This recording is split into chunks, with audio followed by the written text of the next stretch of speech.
Maaf, ini supaya gampang. Ini Tuhan nih lagi bicara sama saya. Sesungguhnya Tuhanmu, kata Tuhan, meliputi segala manusia. Inna robbaka ahata binnas. Itu kata-kata Tuhan kepada saya. Jadi kalau saya berbicara tentang Tuhan saya, kan bahasanya begini. Sesungguhnya Tuhanku meliputi segala manusia. Paham? Sederhana? Masih belum mengerti? Konsen. Makanya kalau mau ngaji hari Selasa, pagi-pagi minum air wortel. Ya. Khusus Selasa jangan makan nasi goreng. Nah ini kayak gini lambat. Minum air putih yang banyak. Gitu kalau mau ngaji dengan saya. Biar bisa fokus. Ulangi. Jadi Tuhan bilang kepada kita, sesungguhnya Tuhanmu meliputi segala manusia. Nah kalau kita yang bilang pada diri kita sendiri, oh Tuhanku ternyata meliputi segala manusia. Jadi Tuhanku itu bukan hanya meliputi aku kalau begitu, meliputi segala manusia. Jadi bagaimana mungkin aku bisa menghina orang lain? Karena pada diri setiap manusia ada Tuhanku. Sederhana? Sesederhana itu saja kalau disadari, tidak mungkin kita menjelekkan orang, tidak mungkin kita menghina orang, tidak mungkin kita tidak membantu orang, tidak mungkin kita tidak welas asih pada orang, tidak mungkin kita menghina orang, tidak mungkin menjatuhkan nama baik orang, gak mungkin.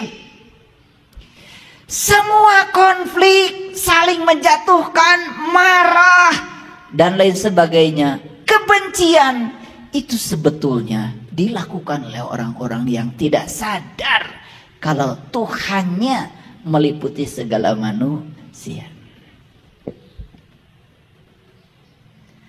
Lanjut, kalau Tuhan meliputi segala manusia, berarti Tuhan meliputi aku?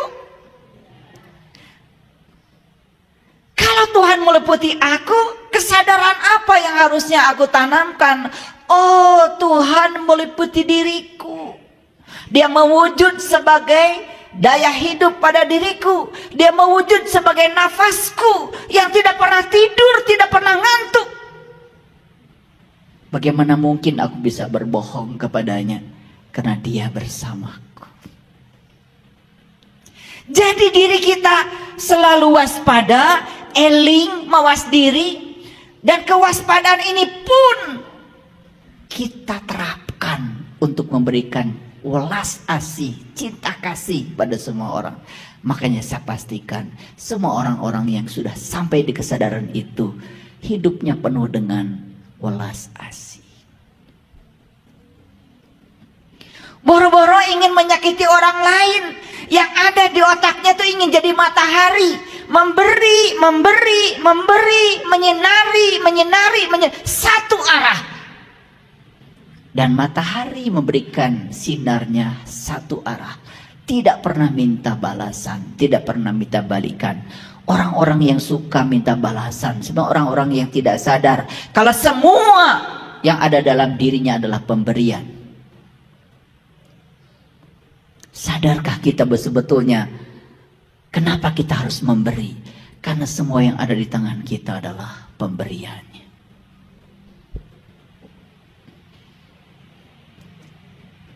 Jadi saya kemarin bicara dengan sahabat kita yang baru saja ikut pelatihan workshop untuk bimbingan meniti ke dalam diri dari Singapura. Begitu saya jelaskan, saya punya program namanya BSI Peduli, Bumi Spiritual Isbatul Yakin Peduli. Apa itu ayah? Saya bilang, kita santuni anak-anak yang tidak bisa sekolah, kita santuni orang-orang yang tidak bisa makan. Dan setiap bulan saya membagikan santunan ini pada banyak orang. Sampai dia mengalami kemapanan secara ekonomi. Dia menangis. Dia bilang sama saya, beruntung ya hidup di Indonesia. Loh, beruntung banyak yang disantuni. Di Singapura susah katanya ayah, cari orang yang mau disantuni. Langsung saya bilang dalam diri saya, pokoknya saya langsung telepon murid-murid saya bilang, kita harus berterima kasih sama orang-orang yang mau disantuni. Karena di negara lain susah cari orang yang disantuni. Jadi kalau di kita banyak itu, waduh luar biasa. Berarti kesempatan kita berbuat baik di sini luar biasa. Bagi yang sadar. Sekali lagi, sadar. Yang sadar, boro-boro mikirin itu.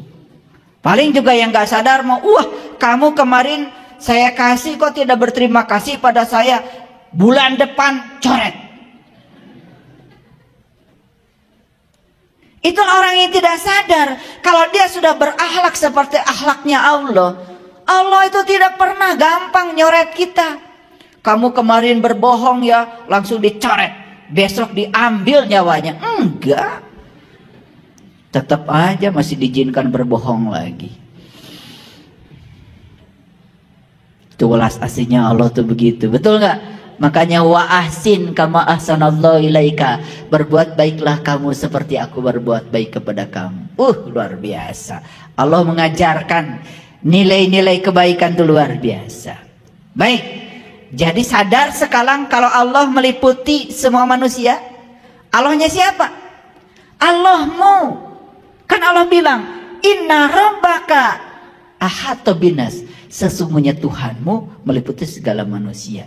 Sadar sekarang, ternyata Tuhanku bukan hanya meliputi aku, tapi meliputi segala manusia.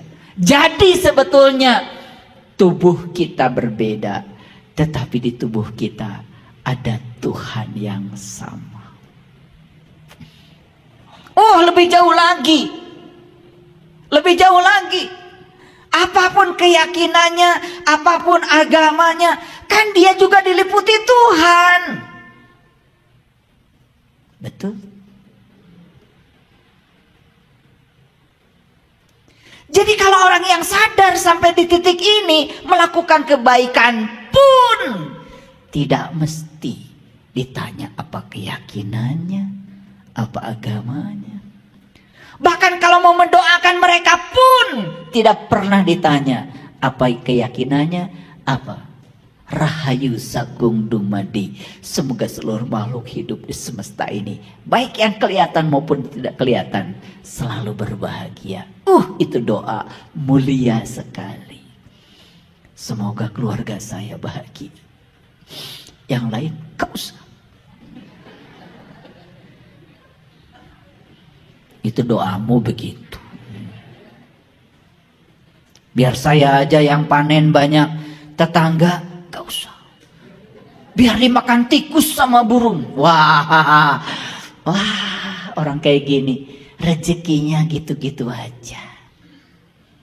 Jadi kalau ingin rezeki kita berkelimpahan, menakjubkan hidupnya, buka semua pintu-pintu rezeki. Salah satunya adalah bahagiakan semua orang tanpa batas. Tidak usah dibatasi oleh keyakinan apa. Dendam di sini tuh masih ada. Begitu dikabarkan si Anu mengajarkan ajaran yang salah, langsung benci. Padahal kita pun tidak mengerti yang diajarkan apa. Kadang-kadang begitu mudah kita dibakar oleh api kebencian. Padahal kita tidak tahu apa-apa. Saya kasih tahu, membenci kejahatan saja, itu kita sudah berkontribusi membangun kejahatan. Benci pada orang yang melakukan kegelapan, kita pun sebetulnya sudah menyumbang kegelapan. Apalagi kalau kita melakukan kegelapan itu sendiri. Yuk kita sadar. Dengarkan kajian saya yang kemarin. Dan semua kehidupan itu diliputi oleh cahaya, bukan kegelapan. Jadi dari ayat yang tadi banyak gak implikasinya? Dari ayat yang tadi, ini baru satu ayat. Sesungguhnya Tuhanmu meliputi segala manusia. Ternyata Tuhanku meliputi segala manusia. Yang namanya manusia Apapun keyakinannya, apapun agamanya, apapun sukunya, apapun warna kulitnya, kan manusia. Kalau Tuhan meliputi mereka, berarti kita pantas dan layak untuk menghormatinya. Setuju? Sadar sekarang, oh ternyata Tuhan yang sama ternyata meliputi tubuh-tubuh yang berbeda. Keren gak kalau gitu? Oke, lanjut dulu. Ya, jelas yang meliputi bukanlah suatu sosok, setuju? Yang diliputi jelas itu sosok, setuju? Oke, berarti Tuhanku bukanlah suatu sosok. Dia yang meliputi segala manusia. Keren sekali. Sadar saja dengan itu. Oh, ternyata yang abadi itu adalah ini. Semua benda-benda yang ada di sini datang dan pergi, tapi ini selalu ada. Bahkan sebelum bumi ini ada, ini sudah ada. Sebelum matahari ada, ini sudah ada. Sebelum Big Bang meledak, ini sudah ada. Masihkah mencari keabadian di luar ini? Sedekat itu kebenaran kepada kita. Sesederhana itu. Cuman selama ini kita ditenggelamkan oleh keruwetan pikiran kita sendiri. Makanya Allah berfirman dalam Al-Quran, Inna ma'al usri yusro. Sesungguhnya di setiap apa yang kamu sebut sulit, itu sebetulnya ada kemudahan. Inna sesungguhnya, ma'a bersama, usri kesulitan, yusro ada kemudahan. Jadi gak usah khawatir. Kalau ada masalah pasti ada solusinya. Setiap ada peristiwa pasti ada pasangannya. Gak usah khawatir. Gak usah khawatir. Percaya sama saya. Kalau hari ini kita punya utang, ntar juga ada rezekinya. Semua berpasangan kok. Cuman sayang otak kita sudah keracunan. Yang namanya pasangan selalu suami istri. Padahal pasangan itu rohani dan jasmani. Ya, baik, teruskan dulu. Ya. Sekarang pertanyaan saya, tolong dijawab dengan jujur. Apa yang meliputi kita saat ini? Ini kan? Yes. Yes? Yes. Jadi sebetulnya ini tuh apa? Ini ruang kesadaran, ini ruang kehidupan, ini ruang energi. Cuman kita buta, tidak bisa melihatnya. Makanya Allah memberikan satu mata kepada kita, namanya mata kolbu. Sehingga apa yang ada di ruang kosong ini kita bisa tahu.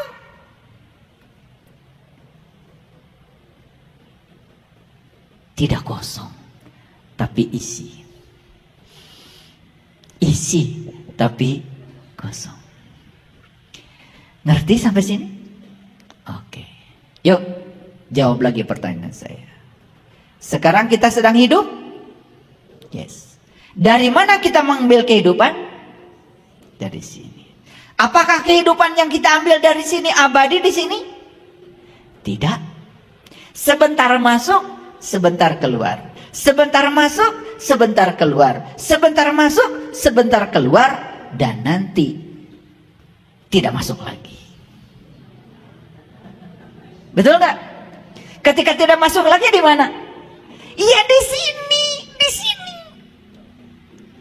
Jadi kenapa kita takut dengan kematian? Bukankah mati itu hanya menghembuskan napas terakhir dan gak balik lagi? Bukankah kematian itu adalah anugerah? Karena kalau ini masuk ke dalam, semua rasa sakit di sini terasa. Begitu keluar, kita dibebaskan dari semua penderitaan dan rasa sakit. Jadi kenapa takut mati ya? Karena kita tidak mengerti. Itu aja. Nih, wajah-wajah takut mati semua. Yuk lihat gambar di depan ini. Yang sebelah kiri gambar apa? Yang keras dong, gambar apa? Jeruk. Kayak TK ya. Jeruk itu JERUK atau itu? Itu pun bukan sebetulnya, karena itu gambar jeruk. Karena saya belum sempat ke pasar, jadi hari ini saya bawa gambarnya. Maaf ya, saya nggak bawa jeruknya. Udah, tapi kan jelas kan? Oke. Coba satu orang saja. Ada yang pernah merasakan rasanya jeruk? Ada? Gimana rasanya? Udah macam-macam kan? Asam, manis, kecut gitu. Apakah asam bisa menggambarkan yang kita rasakan? Apakah kecut bisa menggambarkan yang kita rasakan?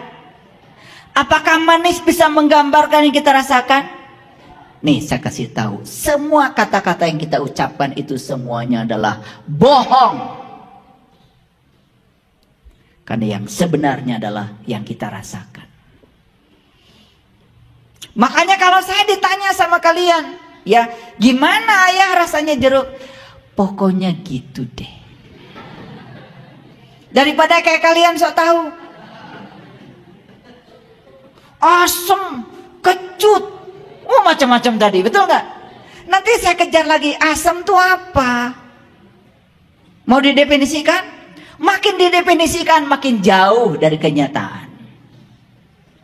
Dan selama ini kita terjebak oleh kata-kata asam, kecut, manis, betul? Lembut. Itu kata-kata yang dibuat oleh kita sendiri saking ingin menggambarkan rasa yang ada di situ. Tapi apakah rasa yang di situ bisa digambarkan dengan kata-kata? Saya jamin, siapapun ilmuwan, saya suruh nulis, coba kamu tulis, asam itu apa?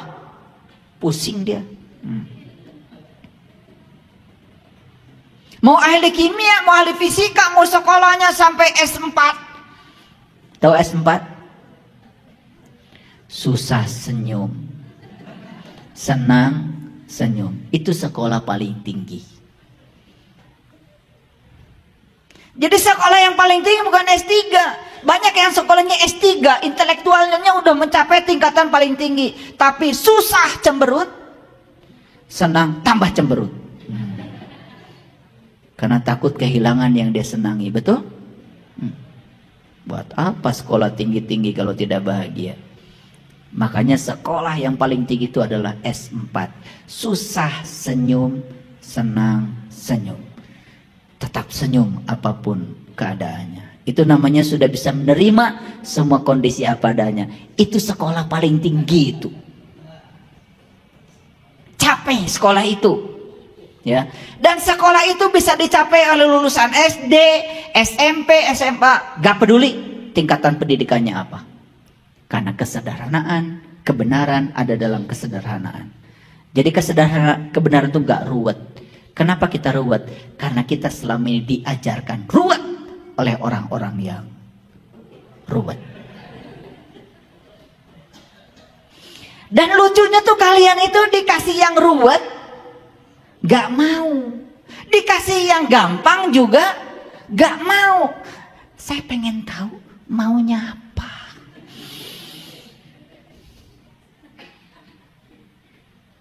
Iya. Ayah kok cara untuk mendidik ke dalam diri katanya semudah itu. Saya tanya, kamu pengen sesusah apa?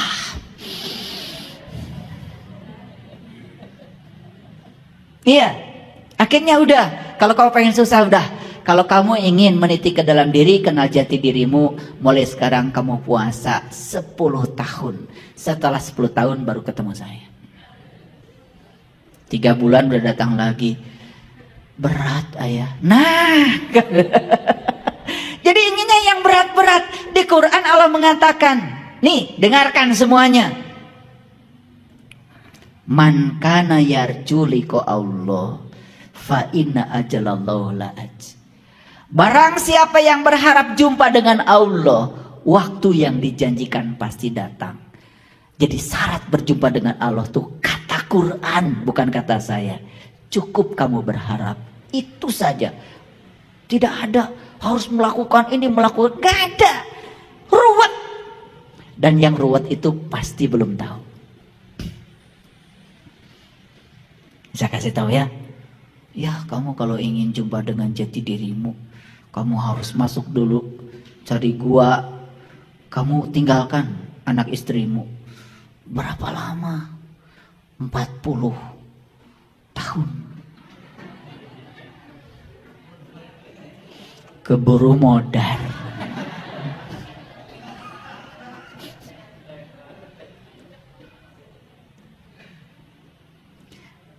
Banyak leluhur kita para suci sudah mencoba itu. Mereka mengasingkan diri di gua ini, gua itu sampai kurus kerontang. Malah ditegur oleh semesta.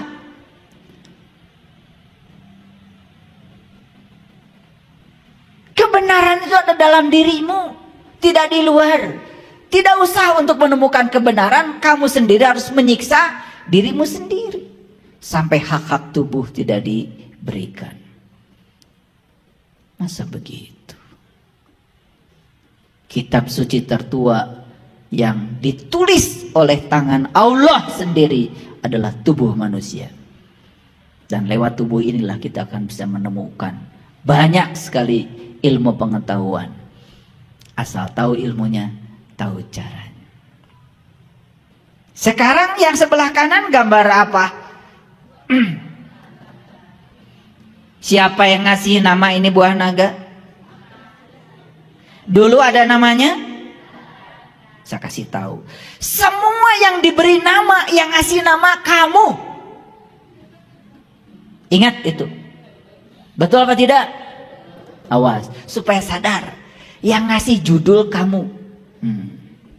Begitu ada yang tidak enak, kami kasih judul musibah. Siapa yang ngasih judul? Kamu. Begitu enak kami kasih judul berkah. Siapa yang ngasih judul? Kamu. Padahal dua-duanya adalah kebenaran. Kalau itu harus terjadi pada dirimu dan itu untuk kebaikanmu. Kamu suka atau tidak suka, terima saja. Jangan dikasih judul. Jadi mulai sekarang stop ngasih judul.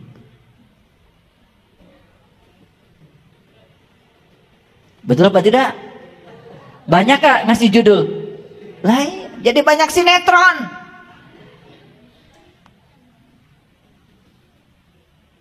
Kalian lupa kalau judul-judul itu buatan kalian sendiri. Allah tuh membebaskan kok, mau dikasih nama apa. Yang keyakinan ini ngasih namanya ini, keyakinan ngasih namanya keyakinan, banyak nama untuk dia. Kata Allah, gak masalah kamu ngasih nama sama aku yang berbeda. Tapi yang paling penting, kamu tahu aku yang sebenarnya. Aku yang tanpa nama, aku yang tidak bisa dijelaskan, aku yang tidak bisa diterangkan. Tapi aku bisa ditemui dan dirasakan. Bagi mereka yang merindukanku.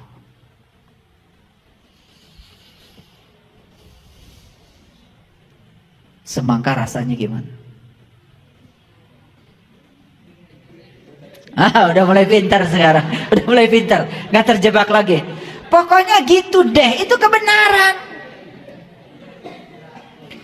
Pokoknya gitu deh pun sebetulnya tidak bermakna apa-apa. Saking susah membicarakan yang kita rasakan. Ini saripati alam semesta. Perhatikan saya. Sebetulnya yang dirasakan di jeruk itu bukan hanya kecut. Rasa gula ada, rasa garam ada, semua saripati yang ada di alam semesta ada di situ. Cuma ada yang dominan, ada yang tidak dominan. Kan begitu. Saking sulit menggambarkannya daripada dijelaskan. Sudah, kamu beli jeruknya, kamu makan. Dan saat makan sadari, kenapa saya bisa merasakan semua ini? Bukankah karena kita bernafas? Betul? Dan kalau kalian sudah tidak bernapas lagi, nggak bisa merasakan semua itu. Makanya kalau saya lagi makan ini sama komunitas, saya jamu makan. Gimana makanan hari ini? Enak ayah. Kenapa enak? Habis ini kita akan bersama makanya. Salah. Karena saya sedang sehat. Salah. Jawabannya apa? Karena kamu bernafas. Itu aja kok. Betul? Terus napas siapa? Bukankah napas itu adalah wujud kehadiran sang semesta yang ada dalam diri? Betul? Jadi kenapa kita makan terasa enak? Karena kehadiran Dia. Sadar enggak? Ya, stop dulu sampai situ. Ini kejauhan ngajinya. Kejauhan, disilir. Stop dulu. Oke, ngerti ya? Oke. Sekarang lanjut. Ini yang sebelah kiri, siapa itu? Siapa?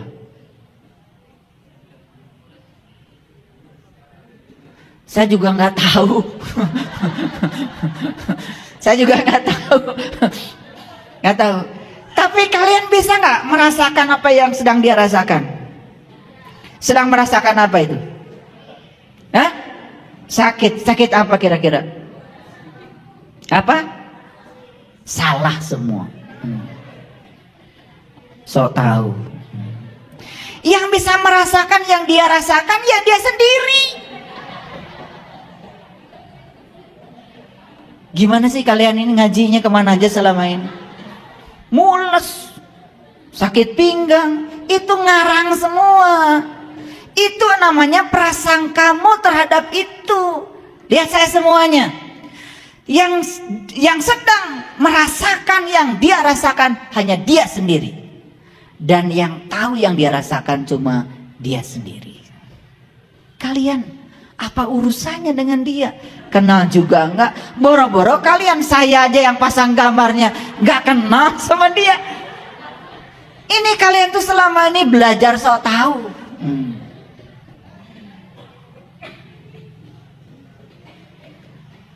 Jadi penjelasan kalian tentang itu kebenaran atau pembenaran? Pembenaran. Yang sedang dia rasakan langsung, dirasakan sebagai pengalaman langsung. Kebenaran atau pembenaran? Jadi kebenaran itu apa yang dirasakan langsung oleh seseorang. Jadi kebenaran itu adalah realitas. Bisa bedakan kebenaran pembenaran. Nah, ini kuliah hari ini luar biasa. Sebenarnya beruntung sekali kalian hari ini datang. Ya, gratis lagi.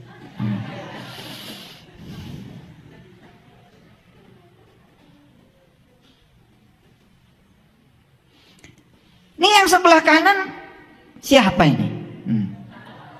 Oh, udah mulai tidak terjebak lagi ya. Nah, kalian udah mulai agak pinter ini sekarang. Udah mulai agak pinter. Dia sedang merasakan apa? Nggak tahu. Yang jelas dia sedang merasakan sesuatu dan yang bisa merasakan cuma dia sendiri. Kalian gak bisa. Makanya murid-murid di sekolah itu selama ini semakin jauh dari kesadaran. Karena guru kalau mengatakan, ini orang sedang apa? Pusing Pak Guru, langsung kasih 100. Dan yang lucunya anak ini mengatakan benar jawabannya. Itu kan yang membuat kalian modelnya kayak gini. Merasa paling benar, merasa paling hebat, merasa paling soleh. Kalau udah dandan kayak gini, yang lain salah. Ini dari tadi ketawa-ketawa itu mau tertawakan siapa sebetulnya? Nah, kalau kalian sudah mentertawakan diri sendiri itu tanda-tanda masih ada kehidupan dalam diri kalian itu. Masih ada kehidupan. Ya. Dan orang yang sombong, orang yang tidak tahu kalau dirinya tidak tahu, nggak akan ada di sini. dan dia tidak kebagian tertawa. Betul apa tidak? Makanya kalian suka baca surah Yasin kan? Litundiro qauman ma undiro aba'uhum fahum ghafilun. Sering gitu kan? Sering kalian wajah-wajah itu udah yakin ini. Kalau malam Jumat pasti Yasinan ini. Dari wajahnya kelihatan. Tapi ngerti nggak? Pengen nyubit saya tuh sama kalian itu. Bolak-balik baca itu, bolak-balik. Satu ayat pun sampai nggak ngerti. Litundiro qauman ma undiro aba'uhum fahum ghafilun. Jadi para rasul, para nabi itu sedang disuruh oleh Allah untuk menyampaikan kepada kita semua ya, bahwa aku hanya bisa memperingati kamu yang ikut peringatan. Itu maksudnya. Yang ikut, yang gak ikut ya gak bisa diperingati. Makanya beruntung kalian ikut, karena aku bisa memberikan peringatan. Tentu saja saya bukan siapa-siapa. Saya hanya menyampaikan ilmu yang disampaikan oleh para rasul dan para nabi. Semoga berkah. Nah, ada kata-kata berikutnya. Litundiro qauman ma undiro aba'uhum fahum ghafilun. Karena peringatan ini gak pernah disampaikan oleh bapak-bapakmu yang membuat kamu jadi lalai. Itu maksudnya. Kenapa bapak-bapakmu tidak ngasih peringatan tentang ini? Karena bapak-bapakmu juga tidak tahu. Karena bapak-bapakmu mengikuti bapak-bapaknya lagi.